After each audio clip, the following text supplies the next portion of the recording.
So we got up to the Mishnah here on Daf Samach Dalid Omid Beis, and today's Daf is Samach Hey, so we'll get to Samach Hey. And the Mishnah is talking about Olas Ha'of. Olas Ha'of Ketzad Nases. So what was the exact procedure? The Avoda. Ola Kevesh. So the Kohen goes up to the top of the Mizbeach through the Kevesh, and Upanala Soviv. Right? He turns to the what they call the ledge. Bolo lekerenjo mismizrachis. So he gets to the southeast corner of the Gag HaMizbeach. Hoyamolik es Rosha Mimul Arpa. So the Gemara is going to talk about what Mimul Arpa means, but basically it's on the lower neck, but in the back. And that's where he does Malika, Umavdil, and he separates the head of the bird from its body. Mitzah es doma al kir hamizbeach. So we said that mitzvah is to squeeze the dam onto the wall of the mizbeach. Now we're going to see that olas ha'of has to be done on the top half of the mizbeach. That means above the chut hasikra, as opposed to the chatos, the oaf that's used for chatos. There's no halacha of the top part of the mizbeach, but rather on the lower part of the mizbeach.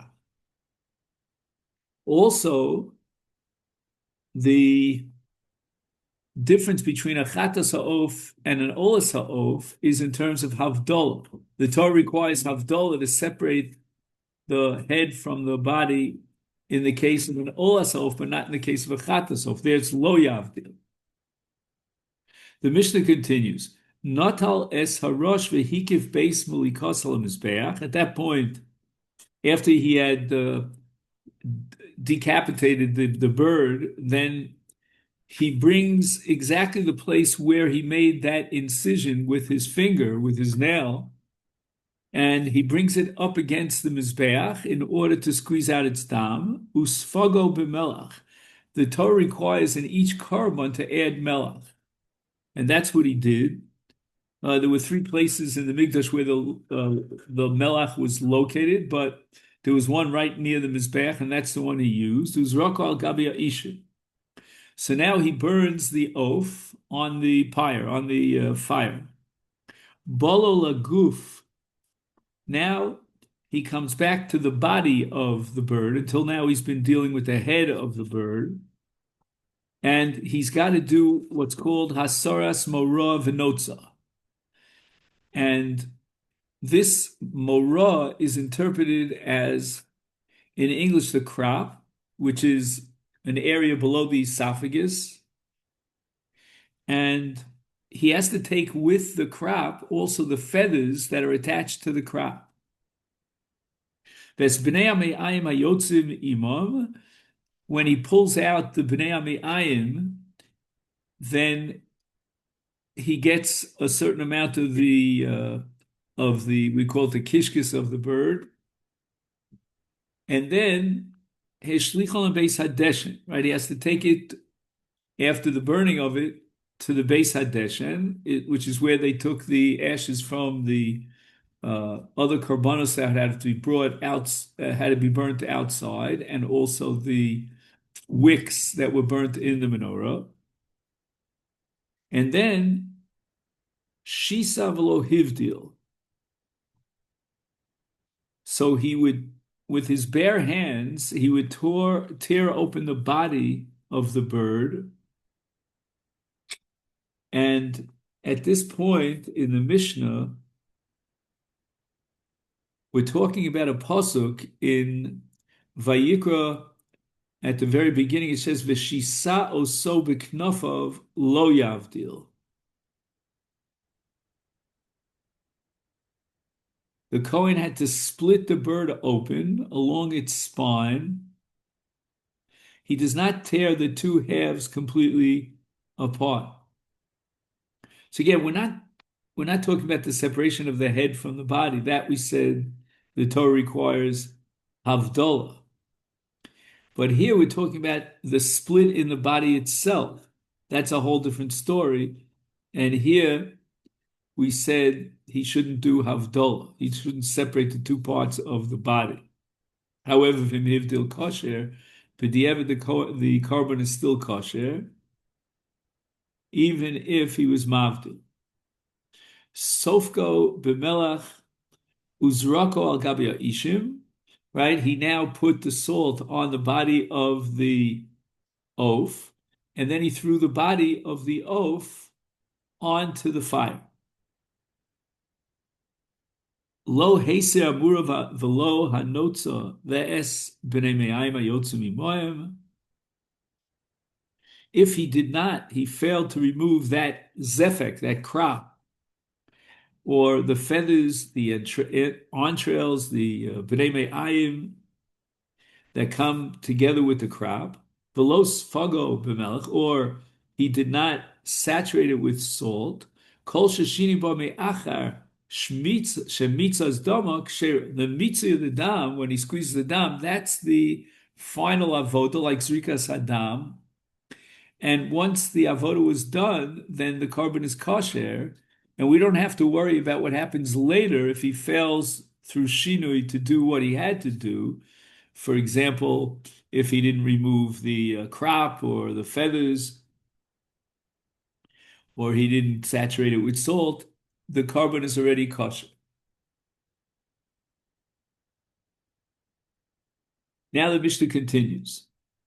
Hivdil b'chatos. In the previous Mishnah, we learned that chatos does not have havdalah, lo yavdil, the Torah says, and he went ahead and he was mavdil in a chatos ha'of, or the reverse, v'lo hivdil bi'ola, or in the case of olas ha'of where the Torah requires havdalah, he failed to do so, possible. So in the case of olas ha'of, havdalah is essential. In the case of chatos ha'of, havdalah is an absolute no-no, and it completely disqualifies the carbon. Mitzas dam harosh v'lo mitzah dam haguf psula. There has to be a double mitzvah. He's got to squeeze the blood out of the head of the bird and also out of the body of the bird. If he doesn't do both, then the carbon is possible. Dam haguf v'lo mitzah dam harosh kshera. If, on the other hand, he did the mitzvah on the body of the oaf, but he didn't do mitzvah on the head of the oaf, then the carbon is kosher. So it means that the squeezing of the blood from the head is not essential. And yet, just before, the Mishnah had said, mitzvah's dama rosh, v'lo mitzvah dama guf psula. So it means that the mitzvah of the dam harosh is absolutely essential. So how could the Mishnah now say that dama guf v'lo mitzvah dama rosh kshera? So the answer is that dam haguf is not essential. The mitzvah was done with both the dam harosh and the dam haguf, but as long as he did the dam of the guf, that seems to be absolutely critical. So the dam harosh is like secondary. Well, the Gemara is going to derive this from Psukim. The Mishnah continues, going back to chatos ha'of, and now we're talking about the various psulim of machshava haposelas. In the case of chatos ha'of, shemolaka shalo lishma, and now we're going to apply the principle that applies to chatos, right? We said that at the beginning of Maseches Zevachim that any carbon that was, any of the four avodas was done shalo lishma, the carbon is kosher, but it's Eino Ola L'Bailim L'Shem Chova. However, there are two carbonos where the Machsheva Shalol Lishma passes the carbon, and that's Pesach, which is not for us, but Chatos. So this is a unique halach in Chatos and applies not only to Chatos Behema of a Zevach, but also Chatos Ha'of. Now, what is the essential avoda, or I should say avodos in the plural in Of? We have number one, the Malika, number two, the Mitzi Adam. So if, for example, at the time of the Malika, he had a Machshava Shalol Lishma, then it's exactly parallel to a Shalol Lishma in a Zevach, in a Behema, which in the case of Chatas passes the carbon, and so too it passes the carbon in the case of Chatas Ha'of. Mitzah Dama Shalol Lishma, the same halacha will apply if the mitzvah, which we said is the critical avoda beyond malika and mitzvah, if it was done shalol lishma, and we're talking about a chatas ha'of, so we apply the principle of machsheves shalol lishma v'chatas poselas, lishma v'shalol lishma, or if he had a double machshava, he started with lishma, but then he went over to shalol lishma, or the reverse, shalol lishma, he started with shalol lishma and lishma. And this last case is going to be a machlokas tanoim, but now we're going to Tanakama. Possible. Tanakama says that even though in this case he started with a machshav of shalol lishma, so that's machshava poselis and chatos. Yeah, I jumped a little ahead of myself. I apologize. We're going to have this case of chutz lizmano. I'm sorry, chutz l'mkomo and then chutz lizmano. That's going to be a machlokes tanoim that we'll soon see with regard to pigul. Okay, fine. Next, olas ha'of, ola, like any other carbon, in the case of an olas behema, shalol lishma doesn't passel it. It only means that eino ola l'bayil l'shem chov. The same thing is going to apply to olas ha'of. Of has the same status as behema. Kshera, even though he had a machsheva shalol lishma, the carbon is kosher. Bevad shalo also l'baylim l'shem chova, as we said for any zevach, where the shchita or the kabbalah or the holacha or the zrika was done shalol lishma, it's kosher. But lo ol l'baylim l'shem chova, they have to replace the carbon. So too here in olas ha'of. Echad chatas ha'of, the echad olas ha'of, shemalakon v'shemitzes domon lechol dover shedarko lechol haktir dover shedarko lahaktir chutz limkomo posel v'yein kares. So now we're talking about either malika or mitzi adam, the two critical avodos in a carbon oaf, whether it be an oaf that's brought as a chatos or an oaf that's brought as an ola. And if he had a machshava of achila chutzlim komo, which would apply in two cases. Number one, if the achila of the basar carbon would be eaten chutzlim komo, let's say outside the azor, or in the case of haktoras eimurim, he had in mind that haktoras eimurim should take place outside the mikdash. Then possible, but it's not pigul. And that's the fundamental difference in all kodshim between a machsheves shalol lishma and a machsheves, between a machsheves chutz lizmano and a machsheves chutz l'komo. A machsheves chutz l'komo passes the carbon, but it doesn't make it pigul. And therefore, if you went ahead and you ate the basar, you violate a lot, but you're not chayv kares. But in the case of machsheves chutz lizmano, then it becomes pigul and a ochel chayv kares. Here in our last case, it was a machshava of chutzim komo, and the carbon is possible. However, chutzim mano, if he had a machshava chutzim mano, like let's say the achila should take place in 2 days' time, then pigul v'chayav nalev kares. U'b'vad Yaakov hamatir k'mitzvasa. So what that means is that let's say for example, he had a machshava of chutzim mano at the time of the shechita, then if in any of the subsequent three avodos, he would have a machshava of shalol lishma, it would not become pigul. And that means that you have to be, all the matirim of the carbon should be kosher. So he started with machshavas chutz zmano, that creates pigul, but it's conditional on the fact that the rest of the avodos were done bekashrus. And that's called sheyakriv hamater kimitzvosam. Ketzad. Okay, let's give a case of pigul. Korev hamater kimitzvoso would be molak b'shsika umitza hadam chutz l'zman.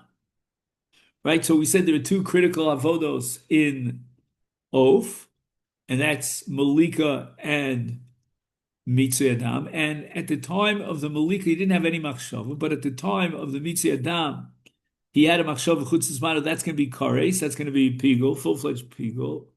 Oh, alternatively, Shemolak chutz l'zmano mitzvah Adam b'shtiko. Let's say he had the machshavas chutz l'zmano at the time of the Malika, and then he had no machshava whatsoever at the time of the Mitzvah Adam, and it's going to be pigul. Let's say if he had a machshavas chutz l'zmano both in Malika and in Mitzvah Adam, then it's pigul. Zeu shekariv matiriv kimitzvaso, and therefore the carbon is pigul. And a ochlo chayiv karis. Ketzad lo kariv hamatir kimitzvaso. So what would be a case of a carbon that's possible, but it's not pigul with a chayiv kares? And the Mishnah offers a number of possibilities.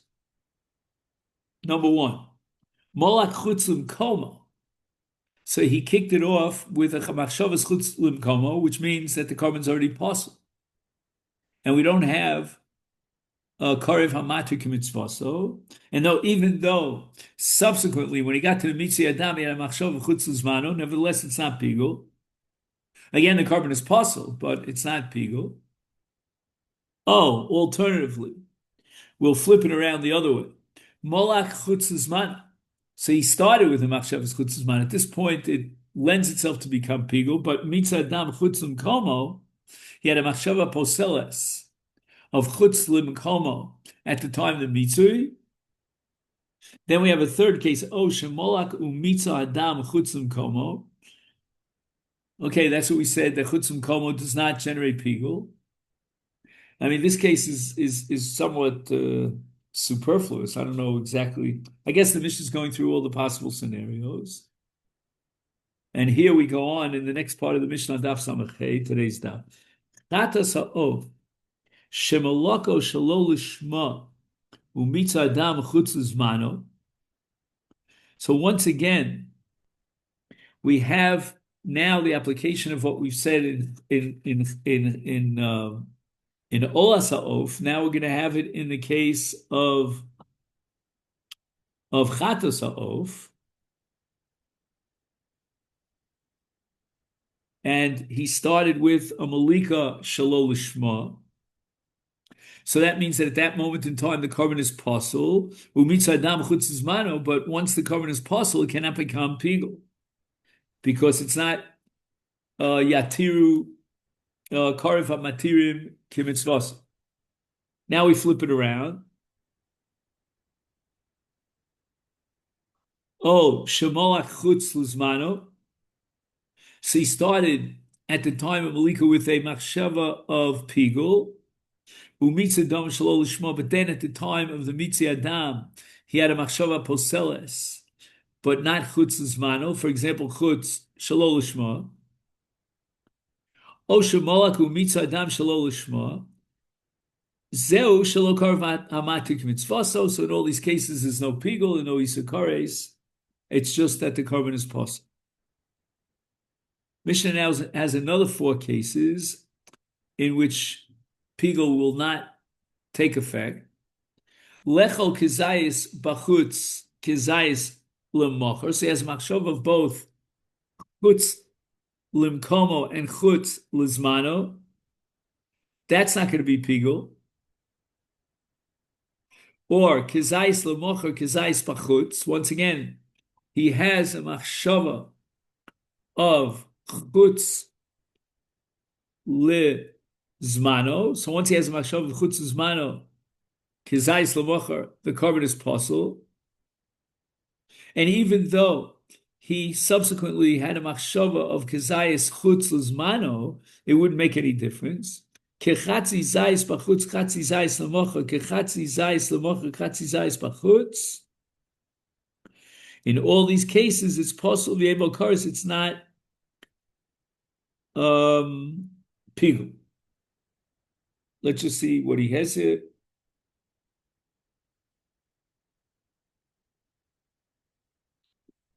Chatas could be eaten only on the day that it's off of the night that follows. If he had intention for the next day, that's chutz lizmano, that's a machshavas pigul. And he makes reference here to a Gemara earlier on Daf Chof Tes that presents a machlokas hamoroim according to Ilfa. The Mishnah means that he had these machshavos during separate avodos. Like, for example, he had a machshava during Malika to eat the kazayas outside of the place that's allotted, or during the Mitzvah Adam to eat a kazayas the next day. Rabbi Yochanan, on the other hand, says they had both intents during the same avodah. So let's say during Malika or the Mitzvah Adam, he intended originally to eat a kazayas outside, then he intended to eat a kazayas the next day. Okay, that's the machlokas on Daf Chof Tes. Rabbi Yehuda. Now Rabbi Yehuda comes to argue against the Tanakam. Zakla. Im machshavas hazman kodmel machshavas hamakom pigul v'chayovin alav karetz. Once he starts with the machshavas chutz l'zmano, which is machshavas pigul, then the korban at that point becomes pigul. And even though he was not makriv the matirim k'mitzvaso, and therefore when he got to the second matir, he had a machshava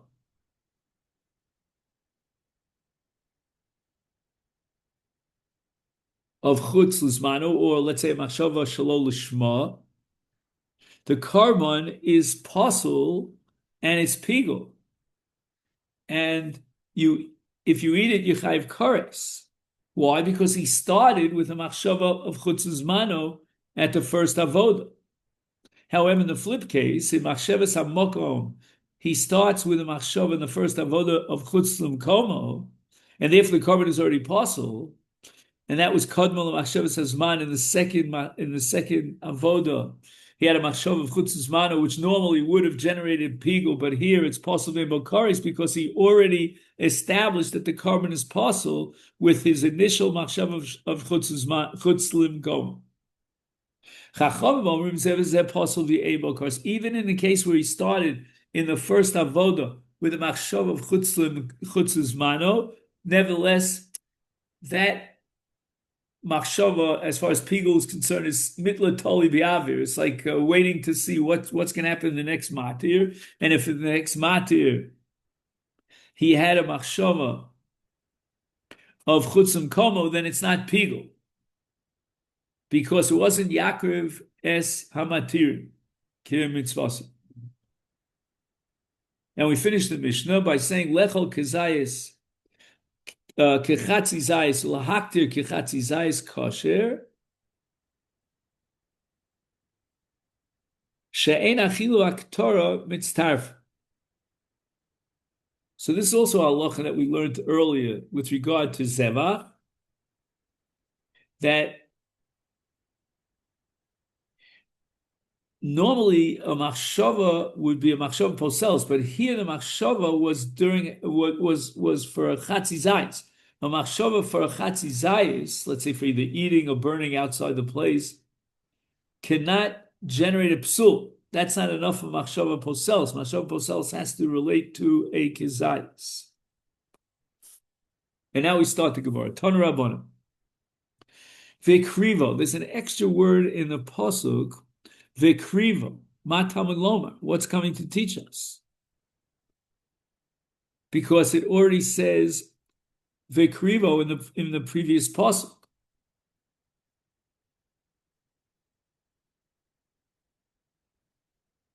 And we're talking about the case of an oath. All right, we'll see about the mincha. Anyway, so Matam Alon, what's it teaching me? It sounds like the Torah is requiring a pair. Yocham Esnadev, Oath, Lo Yifchos, Mishnei Predim. In the case of a Karban Chova, the Torah requires Shtei Torim or Shnei Bnei Yonah. And one Preda will not do. But in the case of a Nedava, where he took it upon himself to bring a bird, we cannot impose upon him a chiv to bring two birds. Tamalom v'krivo, he will makriv it in the singular. Afilu preda achas yov. Now, what was the havamina here? That just like in a carbon oath chova, you have to bring two birds minimum. So too, even in a David, you have to bring two birds. For that, we'd have to see the Brisker Rav, who goes into great detail. Okay, let's go weiter in the pasuk and darshan el hamizbeh matam lomer hakohen. Why does the Torah have to specify a kohen when we're talking about the malika? After all, what was the havamina that the Torah had to add vakohen, that a zar, a non-kohen, could do the malika? And the answer is sheyachal. I would have thought so. Balodinu, and I would have derived it from a kal v'chomer. And here we're going back to a zevach behema, ma ben tzon shekavalot tzafon. In the case of an ola of a tzon, meaning of a behema, the Torah says you have to shecht it in the tzafon, and nevertheless, shchita ksher bizar lo kavalo kohen. And the Torah allows a non-kohen to do the shchita of tzon of a sheep ola. Is of shelo kavalo tzafon. Certainly, of in comparison to behema's kal is lenient because the Torah has no requirement with regard to the malika itself that the malika has to be done dafka in the tzafon. It can be done anywhere in the azara. Is eno din sheyilik lo kohen. Then certainly, even a non-kohen should certainly be okay to do the malika, which substitutes for and replaces the shchita. Talmud lomer HaKohen, therefore the Torah adds the word HaKohen l'kvol lo kohen, that in the case of malika, as opposed to shchita and zevach, the malika eina kshera bizar, it's only kosher with a kohen. Yachol yimkalenu b'sakin, yimlekenu b'sakin, so maybe the malika could be done with a knife, and he doesn't have to use his thumbnail. Dinu, and I would have logically assumed that a knife should be good. Ma im shchita shelo kavalo kohen. The Torah was makil in the case of shchita, and the Torah said that shchita is ksher bizar, and nevertheless kavalo kli. The Torah specified the use of a kli.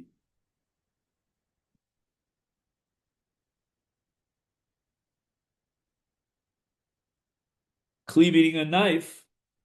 Is malika shekavalo kohen, right? We said that malika, we just derived from the conclusion of the extra word kohen, has to be done by a kohen. Eno din. How much more so sheyikval a kli? The Torah certainly requires a kli.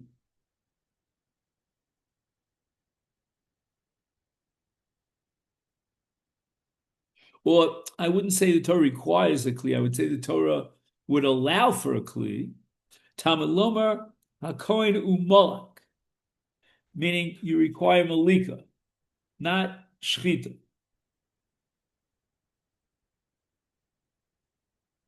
And Rabbi Akiva now is going to explain it. Rabbi Akiva,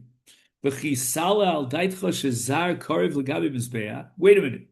The case of malika in oath is on the top of the mizbeach. Now a zar is not allowed to be there. So what would be the havamina to say that a zar could do malika? It's just impossible.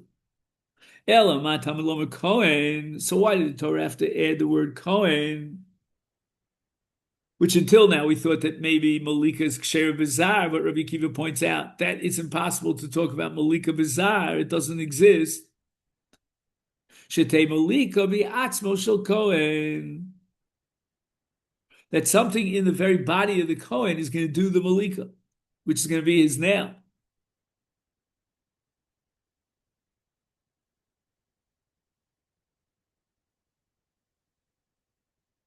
So how do you derive that from Kohen? I guess Kohen means the body of the Kohen. That's what the extra word Kohen is teaching you. And not with a sakin. Yochel yimlekenu bein milamal bein lamata, who can prove from the psukim that in the case of an olas of the malik has to take place on the top part of the mizbeach.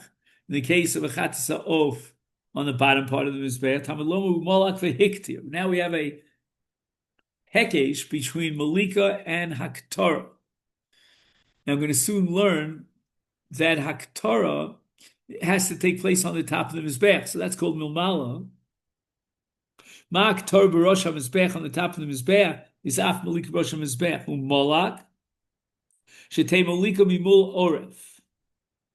Now, mimul oref could mean one of two things. It could be exactly on the top part of the back of the neck, or it could be a lower part. Ata omer mimul oref o einu eliminat savor, and if it's from the tzavor, right? The Torah doesn't specify opposite the back of its head with regard to the olah. Whereas in the Chatos case, the Torah goes out of its way to say that it has to be opposite the back of its head. Right? That's mul orpa. So therefore, in the case of Olas Ha'of, it could be possible that the Malika should be done from the front, like the Shechita, to cut the two Simonim from the front. And Vidinu, I would logically derive this conclusion because Nemar Kanu Molak v'Nemar Lahalanu Molak. In the case of Olas Ha'of, it says Umolak. And then in the case of Chatos Ha'of, it says Umolak. Malahala mimuma oref, afkan mimul oref.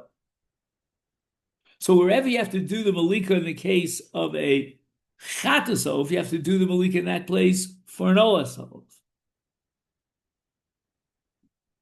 And that's called Afkan mimul oref. Now let me just see for a second if he adds anything here.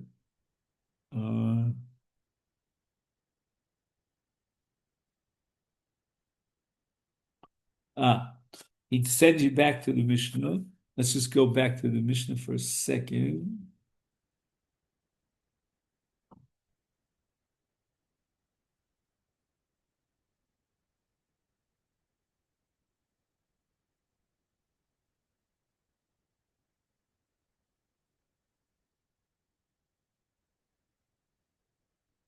Darth, these Gemaras, you have to turn tons and tons of pages.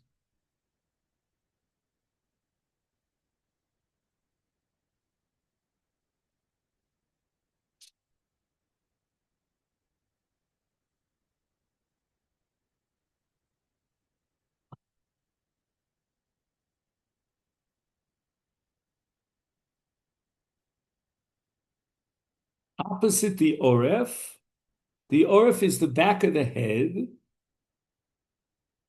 and the part opposite, that facing the oref, is the nape, which is the back of the neck. I don't get it. Again, the oref is the back of the head, and mimula oref, opposite the back of the head, is the back of the neck. I don't understand why that's called the opposite the back of the head. I don't get it. Okay, doesn't matter.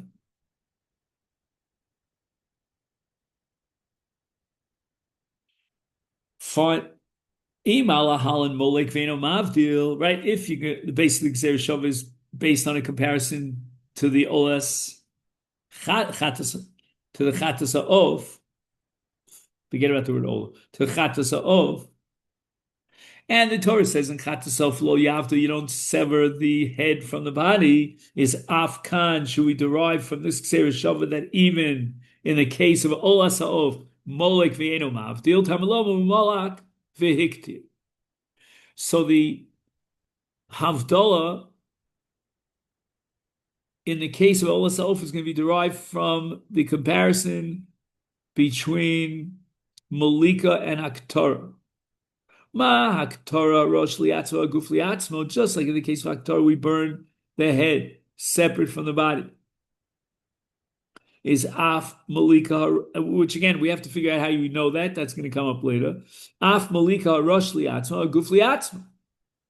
So Malika, like Haktorah, requires that you do a separation in which you sever the head from the body. Uminayin shaktorah sarosh biatzmo v'aguf biatzmo. How do you know that the Haktorah on the Eish of the Mizbech is done separately, the rosh and then the guf? Shenema v'hiktir oso. So what do we derive from the word oso? Oso is going to refer to the guf. Harei haktoras haguf amura. But then it says vehiktir, which is a more general term. Amani mekayim vehiktir hamizbecha, v'haktoras harosh hakos medaber. So we have one pasuk for haktoras haguf, and that's called oso. And then we have a pasuk of vehiktir hamizbecha, which teaches me that the malika itself has to be done in a way that you accomplish your goal of separating the body from the head. V'nimtza damo, what do we derive from that? Kulo. Damo means kulo. So that means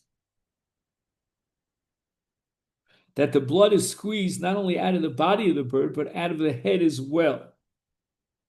Okay? Weiter. Al kira mizbeach, right, to do the mitzui on the wall of the Mizbeach.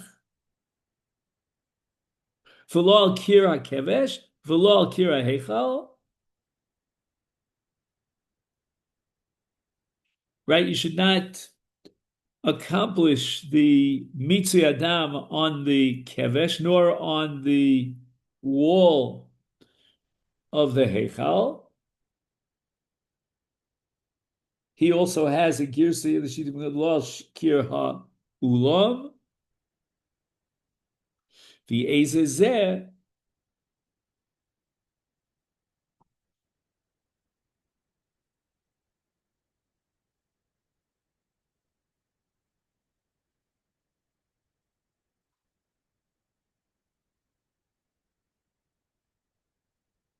In other words, when he does the mitzvah adam on the kir, he's got to do it on the kir mizbeach, fine.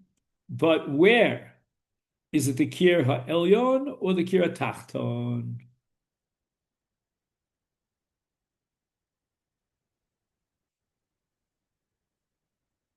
And we're going to have a logical analysis here that maybe with a kal v'chomer we come to the conclusion that the kir ha'tachton is sufficient, like it is in a chatas ha'of.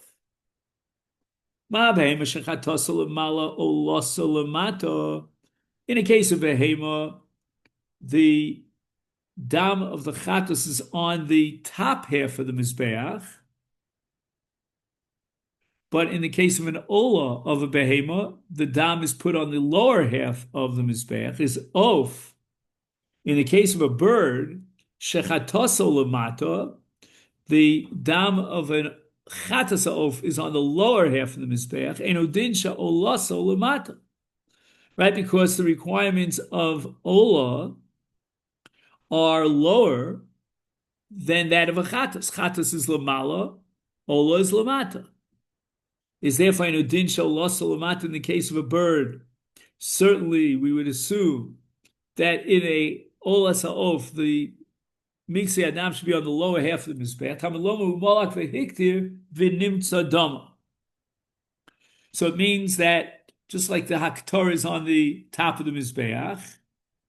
And therefore, through this equation, the Malika is done on the top. So too, the Nimtza Damo, meaning the Mitzvah Adam, is also on the top half of the Mizbeach. There's a very strange sequence in the way the pasuk refers to it. It says umolak, then it says vehiktir, and then it says v'nimtza damo. The mitzvah adam has to come before the Torah, right after the Malika. Why did the Torah switch the order around? To teach us ma Torah b'rosh hamizbeach af mitzvah b'rosh hamizbeach. The Torah put Haktorah before mitzvah, even though that's impossible, in order to teach us something about mitzvah. That just like Haktorah has to be on the top of the Mizbeach, so too mitzvah has to be on the upper half of the Mizbeach. Not on the top of the Mizbeach, but on the upper half. HaKetzad, how did he actually do this? As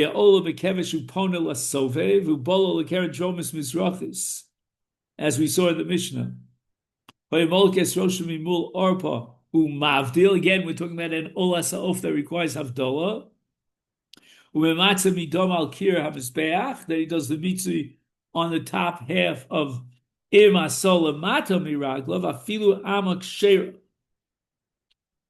let's understand that the top half of the mizbeach is above 5 amos, and he's now standing 6 amos from the ground of the Asura, so that gives him another amma, according to this Tanakh amma, where he could do the mitzvah adam.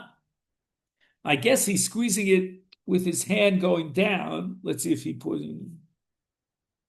Oh, he says the Kohen stoops down, squeezes the blood against the mizbeach, and he could only go down right below where he's standing 1 amma.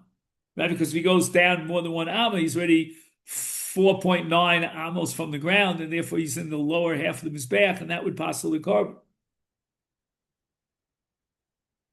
However, Rabbi Nechemia, Rabbi Lezman, and Yaakov, they disagree, and they hold kol atzma ein nasis ela b'rosh hamizbeach.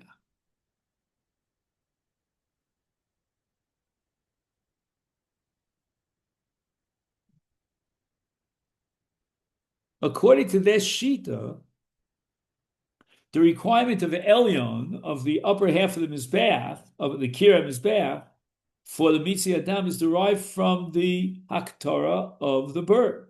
That's done on the top of the mizbeach. Therefore, the mitzvah adam too must be done on the upper wall, near the very top of the mizbeach.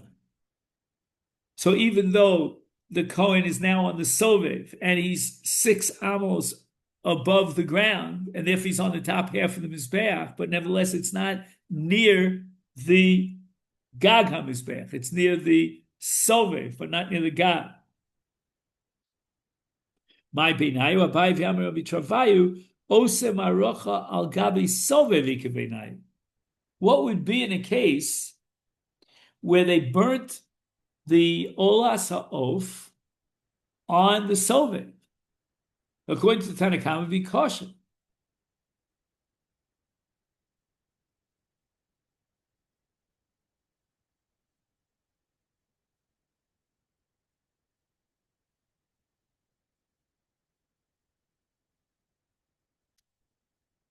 So he does the mitzvah down below the sovev, but he burnt the haktoras hemurim on the sovev. So according to Tanakh, it's kosher. But according to Rabbi Nechemia, Rabbi Eliezer, you cannot make an eish on the sovev, and all of the haktorah, all of the burning of the offerings, has to be on top of the mizbeach, and therefore the mitzvah adam must be done right near the place of burning, on the upper part of the wall, not below the sovev. Vaita bolo laguf. Right, he comes now to the body. He's finished with the head. And now he has to remove the motzah and the morah and so forth and so on, the zefek. Tana Rabbanan, Beises mur asa binotzasa, zed defek, zefek. And he translates zefek as a crop, which branches off from the esophagus midway between the mouth and the stomach. The bird swallows the food whole, and the undigested food is stored in the crop until it can descend to the lower stomach and then to the gizzard, the kurkuman, where the food is broken up. Yachol yagdir besakin v'yitlenu. Maybe when he gets to the zefek, he could cut it, put the knife under the skin, take out the crop, and he can leave the feathers in the skin attached to the bird tamalom binot sasa. Notel asa notza ima. It's not sufficient that he takes out the zefek. He's got to take the notza, meaning the feathers and the skin, together with it. Abba Yossi ben Chanan Omer, notlov and notel kurkavana ima. He's got to take not only the feathers and the skin around the crop, but he also has to take the gizzard, otherwise known as the kurkavan, together with it. So benot sasa means with its gizzard, from the root notza, which sometimes means something repulsive. The gizzard, which contains the digested food, is repulsive.